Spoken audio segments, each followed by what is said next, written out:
بسم اللہ الرحمن الرحیم۔ السلام علیکم ورحمۃ اللہ وبرکاتہ۔ طول عمل کا لغوی معنی ہے لمبی امیدیں رکھنا، لمبے عرصے کے لیے دنیا میں جینا اور حکم الہی کو پورا کرنا۔ تو یہ تو بلا استثناء بالکل یہ ایک جائز بات ہے، لیکن اپنی لذات کے لیے، دنیا کے لیے لمبی امیدیں رکھنا اور اللہ تعالیٰ کے احکامات کو ٹالتے جانا کہ ابھی تو بڑی عمر پڑی ہے، بعد میں کر لیں گے، تو یہ بہت مضر ہے انسان کے لیے اور اعمال کے لیے، ایمان کے لیے، اسلام کے لیے اور آخرت کے لیے۔ تو یہ لمبی امیدیں لگانے کے بارے میں قرآن مجید برہان رشید 14واں پارہ سورہ الحجر کی آیت نمبر 3 میں اللہ رب العزت نے ارشاد فرمایا، ذرہم یأکلوا ویتمتعوا ویلہہم الامل فسوف یعلمون، کہ انہیں چھوڑو کہ کھائیں اور برتیں اور امید انہیں کھیل میں ڈالے تو اب یہ جانا چاہتے ہیں۔ قرآن یہ اس بات کی طرف اشارہ کرتا ہے کہ لمبی امیدوں نے ان لوگوں کو کھیل کود میں لگا دیا اور آخرت سے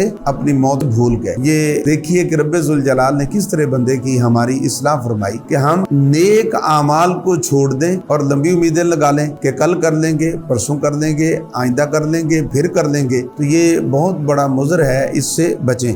اور اسی بات کی طرف اشارہ رسول اکرم تاجدار انبیاء صلی اللہ علیہ وسلم نے فرمایا کہ مجھے تم پر دو باتوں کا بہت زیادہ خوف ہے، یعنی خواہش کی پیروی کرنا اور لمبی امیدیں رکھنا۔ خواہش کی پیروی تو حق بات سے روکتی ہے اور لمبی امیدیں دنیا کی محبت میں مبتلا کر دیتی ہے۔ تو یہ دنیا کی محبت ہی تمام برائیوں کی جڑ ہے۔ تو یہ لمبی امیدیں لگانا، اس سے دنیا کی محبت بڑھتی ہے۔ اور دوسرے مقام پر حضرت سیدنا مولا علی رضی اللہ تعالی عنہ بھی ارشاد فرماتے ہیں کہ لمبی امیدیں آخرت کو بلاتی ہیں اور لمبی امیدیں اللہ تعالیٰ کی اتباع سے بندے کو روک دیتی ہیں۔ اس لیے لمبی امیدوں سے ہم سب کو بچنا چاہیے۔ اللہ تعالیٰ میری اور آپ کی مدد فرمائے۔ السلام علیکم ورحمۃ اللہ وبرکاتہ۔